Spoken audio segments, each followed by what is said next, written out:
pergunta? Eu tenho tempo para pergunta? Tem tempo para pergunta? Tem tempo para pergunta? Eu tenho tempo para pergunta? Tem Tempo para Pergunta, o podcast oficial do TDC.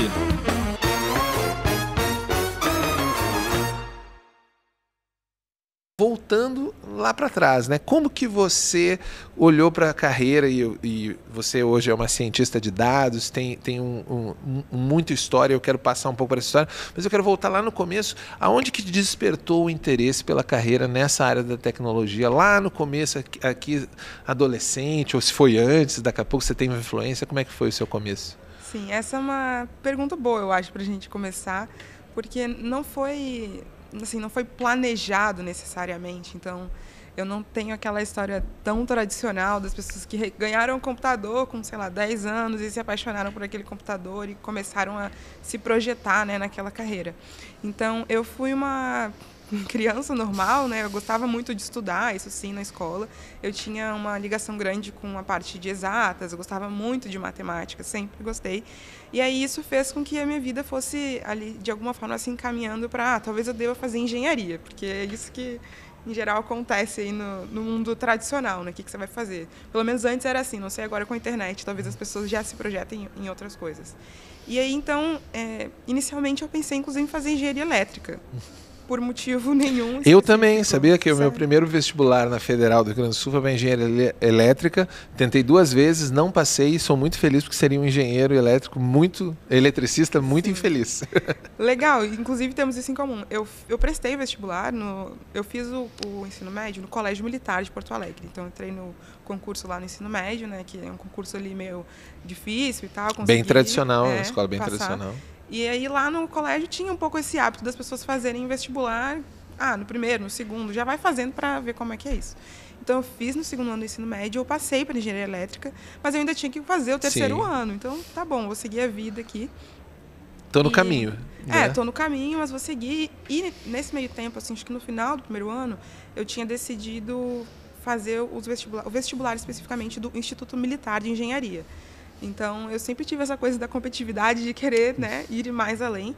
Então, eu entrei no Colégio Militar, descobri que existia a ITA, a IME. Nem todo mundo, né, conhece essas escolas, que são escolas militares. Muito pouco conhece, eu acho, né? Exatamente. Até então, eu não fazia ideia. Eu descobri porque eu estava naquele ambiente do Colégio Militar. E aí, descobri que tinham ex-alunos que faziam esse tipo de vestibular. E eu falei, bom, acho que eu vou encarar isso aí. Por isso também, quando passei ali na URGS, né, na engenharia elétrica, eu fiquei feliz, mas eu ainda não tinha chegado onde eu gostaria. E a particularidade do IME é que a gente faz o vestibular de maneira mais geral, porque a gente tem lá 10, 11 engenharias, se eu não me engano, mas você só escolhe a sua engenharia mesmo no curso profissional. Então, você faz todo o curso básico, 2 anos. Se você for militar, que era o meu caso, você tem uma classificação, e aí, mediante essa classificação, você tem ali uma ordem para ir escolhendo as vagas disponíveis. Então, também não é assim, vou para que eu quiser, mas eu acho que isso me privilegiou, porque foi aí que eu tive a opção de, embora tivesse essa expectativa da engenharia elétrica, pensar que essa decisão poderia ser adiada. Então, só foquei no vestibular, passei. E quando eu entrei no IME foi que eu descobri a programação, porque no curso básico, ali no ciclo básico, a gente tinha disciplinas de linguagem de programação, na linguagem C, inclusive. E o meu primeiro contato não foi legal. Foi um pouco até meio traumatizante, assim. Não fazia tanto sentido para mim, assim, não sei se foi a didática, não sei o que aconteceu ali, mas no primeiro momento eu não achei aquilo tão legal. Levei um tempo, então, porque eu tive que fazer a disciplina, fiz 1, fiz 2, até que num determinado momento virou uma chave. Eu falei, nossa, isso aqui é legal, sim. Depois que eu entendi, comecei a conseguir fazer uns programas mais legais, assim, vou manipular arquivos, ponteiros. Depois que aquilo deixou de ser um pesadelo, passou a ser divertido para mim. E foi aí que eu comecei, então, a considerar a engenharia de computação, que era uma das opções que tinham ali naquele curso. E, naquele momento, assim, não tínhamos todo esse hype na tecnologia, vamos dizer assim. Sim. Era 2011, 2012. Sim. Então, claro, sempre existiu a tecnologia da informação, a engenharia de software, mas não da maneira como eu enxergo hoje, né, com tanta gente falando sobre isso. Mas ainda assim me parecia algo promissor. Eu olhei para a elétrica, não tinha muito motivo, né, para ir além daquele apego inicial. Então, eu decidi ir por esse caminho e foi a melhor coisa que eu fiz, assim. Mas foi uma trajetória até eu me identificar com esse caminho. Então, eu escolhi essa engenharia, eu comecei a fazer disciplinas.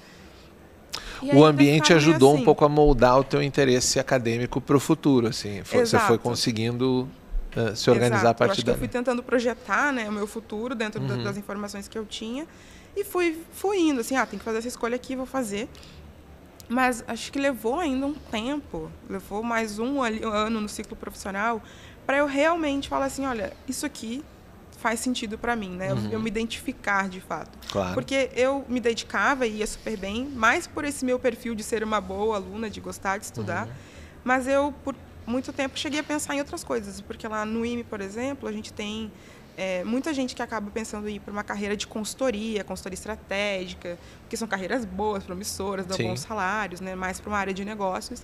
Eu cheguei a me envolver com isso, estudar para fazer esses processos seletivos, participar de competições, mas o que mudou, virou minha chave, foi quando eu fiz um intercâmbio nos Estados Unidos, na Academia Militar dos Estados Unidos, e lá eu tive, né, instruções militares, mas eu tinha que escolher disciplinas correlatas ao meu curso de computação.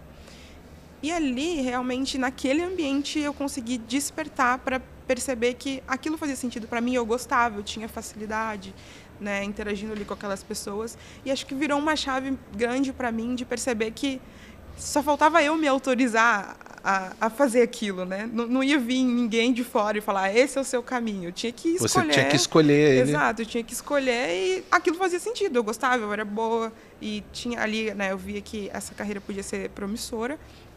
Então, foi nesse intercâmbio que virou a minha chave. Quando eu voltei, eu já voltei mais pensando em deixar de lado aquelas coisas da consultoria. Então, vou olhar para esse caminho aqui e ver o que eu posso extrair dele. Então, vou pensar em estágio, vou pensar o que eu posso fazer, em empresas que eu posso trabalhar. Mas ainda não se falava, por exemplo, em ciência de dados. Na época, eu já tinha ouvido falar bastante sobre estatística, sobre matemática, sobre computação, que são as coisas que estão ali por baixo da ciência de dados. Mas a ciência de dados em si... A gente talvez ainda tivesse muito no começo do que viria a ser o Big Data, né? Para a gente realmente poder coletar, administrar dados em larga escala e aí a ciência de dados poder, num ponto de vista bem de capital, né, econômico, mostrar resultado, porque ela sempre mostrou, né? Mas no volume que, digamos, mercadologicamente fizesse sentido, né? Sim, perfeito. Então, eu fui me moldando assim como profissional, em termos de carreira, também junto com a área, porque, né, as empresas brasileiras foram se modernizando, muita transformação digital precisou acontecer e ainda precisa em alguns lugares, para que os dados, né, enfim, você precisa de dados, você precisa ter armazenamento, você precisa ter governança de dados.